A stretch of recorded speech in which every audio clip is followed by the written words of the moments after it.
भावानं 2025चा सगळ्यात मोठा क्लॅश होतोय तो म्हणजे अयान मुखर्जी यांचा वॉर 2। आता अयान मुखर्जी यांचा म्हणण्यापेक्षा ऋतिक रोशन आणि ज्युनियर NTR यांचा वॉर 2, त्याच्यासमोर आपले सुपरस्टार रजनीकांत येत आहेत आणि तो पिक्चर आहे लोकेश कनगराज यांचा। आता लोकेश कनगराज यांचं नाव वेगळ्यानं काही सांगायची गरज नाही, ज्यांनी LCU हे इस्टॅब्लिश केलेलं आहे।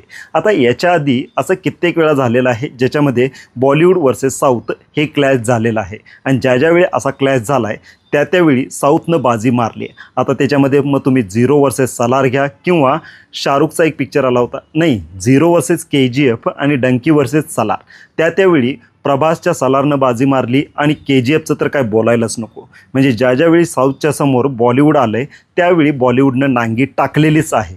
आता अयान मुखर्जी आपला वॉर 2 घेऊन येत आहेत। आता वॉर 2बद्दल ज्यावेळी हा ट्रेलर रिलीज झाला आहे त्यावेळी याचं एक ॲनालिसिस करण्यात आलं। म्हणजे जे काही दिसतंय त्याच्यामध्ये काही याचे ट्रोल करणारे जे फॅन्स आहेत ते असे म्हटले की याच्यामध्ये बघायचं तर काय, फक्त ऋतिक रोशन, जसं वॉर 1मध्ये आम्ही ऋतिक रोशनलाच बघायला गेलो होतो आणि याच्यामध्ये आता ऋतिक बरोबर ज्युनियर NTRला बघायचं आहे। स्टोरीच्या बाबतीत बोलायचं झालं तर वॉरची किंवा जी अयान मुखर्जी यांचे जे स्पाय युनिवर्स आहे त्याच्यामध्ये फक्त पाकिस्तान आणि इंडियन आर्मी आणि पाकिस्तानला एक मुद्दा, पाकिस्तानशी रिलेटेड एखादं कॅरेक्टर ज्याच्यावर अन्याय झालेला असतो मग तो बदला घेतोय, हीच एक तडकाफडकी मारलेली एक स्टोरी असते जी स्पाय युनिवर्सची असते। आता मग त्याच्यामध्ये पठाण असू दे किंवा टायगर जिंदा है असू दे, टायगर 1, 2, 3 किंवा वॉर 1 असू दे आणि हा वॉर 2। आता वॉर 1चा जो ट्रेलर आला होता त्याच्याशी कंपेअर जे करतायत वॉर 2चा ट्रेलर सेमच वाटतायत असं म्हणते। फक्त तिथं जे टॉम अँड जेरी आधी झाले होते म्हणजे ऋतिक रोशन आणि टायगर श्रॉफ, तिथं टायगर श्रॉफला काढून इथं ज्युनियर NTRला घालण्यात आलं आहे।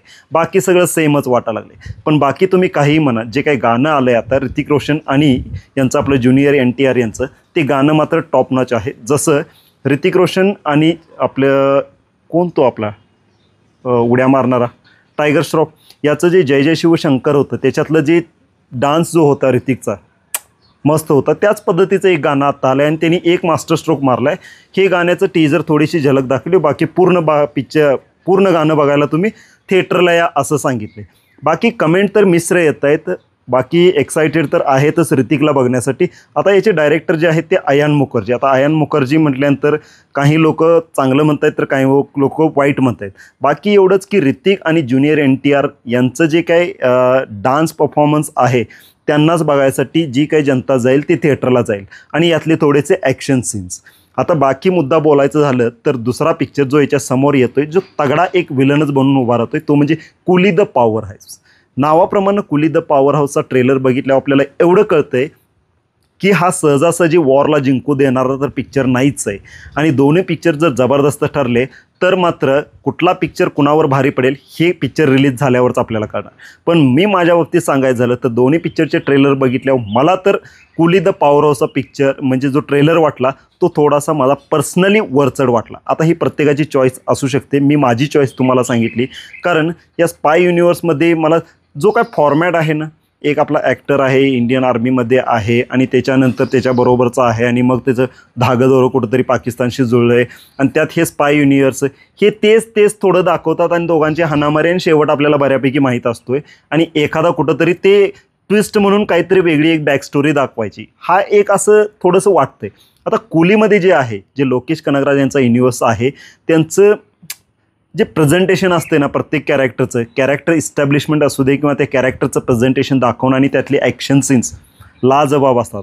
आता कुलीचा ट्रेलर बघितला आपल्याला कळतंय की सुपरस्टार रजनीकांत असू दे किंवा आमिर खान असू दे किंवा जे काय आता उपेंद्र सर असू देत कन्नडा इंडस्ट्रीचे, आणि प्रत्येक इंडस्ट्रीतून एक माणूस त्याने असा उचललेला आहे। त्यामुळे प्रत्येक इंडस्ट्रीमध्ये मग नॉर्थचा आपला आमिर खान असू दे किंवा इथनं जो बॉलिवूडचा म्हटला तरी चालतोय, बाकी आपलं रजनीकांत सर आहेत, तिथं कन्नडाचे उपेंद्र सर आहेत आणि तसं मल्याळमचे, म्हणजे सगळ्या इंडस्ट्रीतला एक माणूस आहे।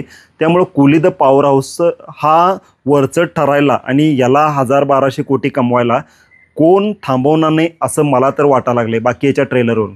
आणि दोन्ही पिक्चरचं तुम्ही जर ट्रेलर आणि जर त्यांची पिक्चर कोडिंग जर बघितलं तर वॉरचं पिक्चर कोडिंग हे स्पाय युनिवर्सचं जे नॉर्मल असतं तसंच आहे आणि कलरफुल वाटतं सोडा, पण बाकी लोकेश कनगराजचं जे LCU युनिवर्स आहे त्यांनी टोन डार्क ठेवलेला आहे आणि त्यांच्या सेम त्याच पॅटर्नप्रमाणे हा पिक्चरसुद्धा वाटतोय।